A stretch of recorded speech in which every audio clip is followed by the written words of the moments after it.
He found a loophole in the lottery system, not to win once, but to win over and over again. Through it, he finally faces the one problem he's avoided his whole life, the distance between him and his wife. This is the story of Jerry and Marge. Jerry is in his golden years. For the last 42 years, all he's ever known is work and numbers. His life, his routine, even his outfits were built around his job. When retirement takes that away, it doesn't feel like freedom. It feels like someone ripped out the core of who he is. He's left feeling empty and forced to start over. But where does a man in his 60s even begin? He's so out of touch with reality that he can't even detach a boat from his truck. Marge watches him drift. They live in the same house, share the same meals, but there's a quiet space between them that has been growing for years. Still trying to figure out life after retirement, Jerry visits a cafe for a solo coffee. No plans, no purpose, just him and his thoughts. That lonely coffee break is about to turn into a life-changing encounter. Jerry may struggle with a lot of everyday things, but math has always been his forte. He can use numbers to solve almost any problem. As he settles in, he picks up a lottery brochure. He scans through the fine print,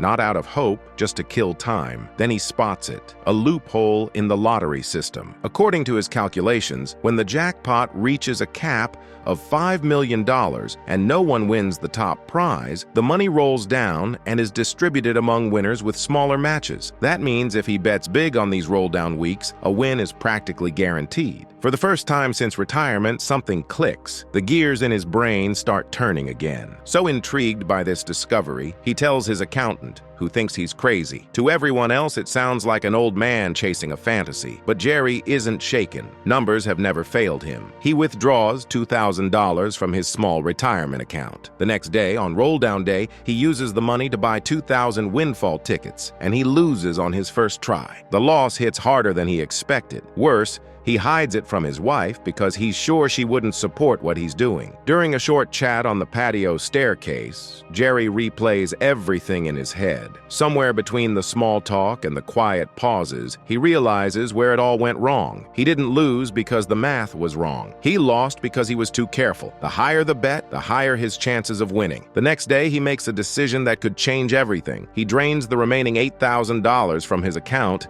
and uses the entire sum to buy more lottery tickets. And it works. This time, he wins $15,000. Seeing that his math worked, he's thrilled, but right behind the excitement comes panic. He still hasn't told Marge, and he still hasn't really spent time with her the way retirees are supposed to. He starts acting jumpy, and Marge notices. The late nights, the nervous energy, the half answers, it all adds up. Thinking he's been caught, Jerry finally breaks and confesses that he's been playing the lottery and that he recently won. He braces for anger. Instead, she surprises him. She doesn't see it as recklessness. She sees it as a chance to do something together, a chance to shake up the routine that has swallowed their marriage for years. For the first time in a long while, they're looking in the same direction. The next day they set out to play, only to realize the game has been phased out in their town, but it's still active in Massachusetts. Seeing the potential, his accountant chips in and bets $1,000. When the day of the trip comes, Jerry is surprised to see Marge eagerly packing supplies and essentials. They arrive at a convenience store in Massachusetts, spend the whole day printing 8,000 windfall tickets,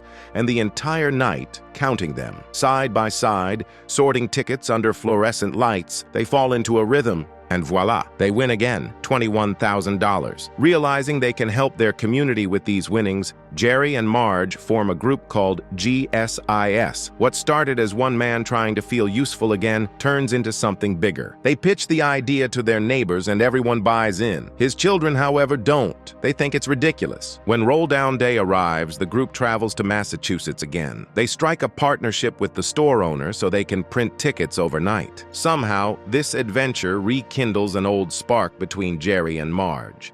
Instead of counting tickets all night, they finally give in to each other. By morning, the store owner delivers the news. They've won $86,000. From there, it's a streak of wins. GSIS grows. They're able to double the corporation's investments. A stalled jazz festival, once written off as a lost dream, suddenly looks possible again. But things are about to turn sour. At Harvard, a student discovers the same lottery loophole. He recruits a few classmates, pools cash from them, and uses it to buy tickets. Meanwhile, Meanwhile, Jerry and the group keep reinvesting in the lottery and decide to use their dividends to revive the jazz festival. After taking out the dividend, they're left with $600,000 to bet. Printing that many tickets will require 2 machines and 4 full days of betting. They need to cash out as much as they can before the system turns against them. By now, news of their winnings has spread like wildfire, and a struggling media house is gearing up to investigate them. On the other side, the Harvard student cashes out $15,000,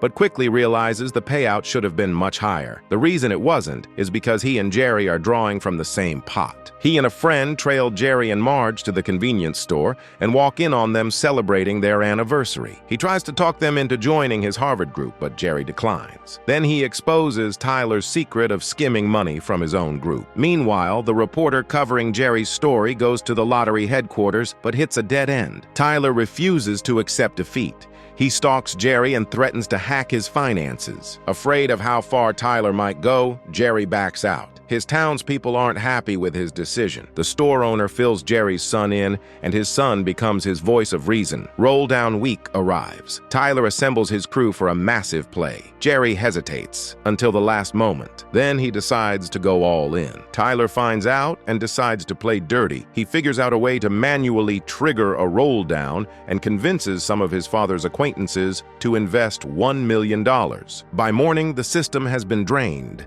Jerry discovers this when he arrives in Massachusetts. Enraged, he crashes their celebration and calls Tyler out in front of his group. That single moment turns everyone against Tyler. Back home, Jerry updates a few of his investors but refuses to trigger a roll down. Instead, he looks for a smarter way to play. He meets with senior lottery officials and explains how their system flaw became a windfall and how large bets benefited the lottery. The officials listen. They agree to help and begin displaying jackpot sizes publicly so roll downs can't be forced. This marks the beginning of Tyler's downfall. Eventually, his friends abandon him, leaving him alone. Meanwhile, the reporters obtain lottery records from the past 6 months. They discover Jerry isn't the only one winning regularly. Tyler is too. In the middle of all this, Jerry rebuilds his marriage and reconnects with his children. One day, the reporter approaches him in a parking lot. Thanks to his habit of saving every ticket, Jerry is cleared. The media shifts its focus to Tyler, and the fallout is immediate. Vendor licenses are suspended. Tyler is pulled out of Harvard. The lottery company schedules one final roll down before phasing out the game. Jerry refuses to play. Then comes an unexpected invitation to a shareholders meeting. Expecting backlash, Jerry shows up. Instead, he's shocked. The shareholders surprise him with the jazz festival. The dream is finally real. He also discovers they didn't miss the final play after all. Each community member printed tickets at different stores. This time, the town steps up for him. Jerry dissolves the betting group and uses part of the winnings to start a construction loan business. He may not have hit the jackpot,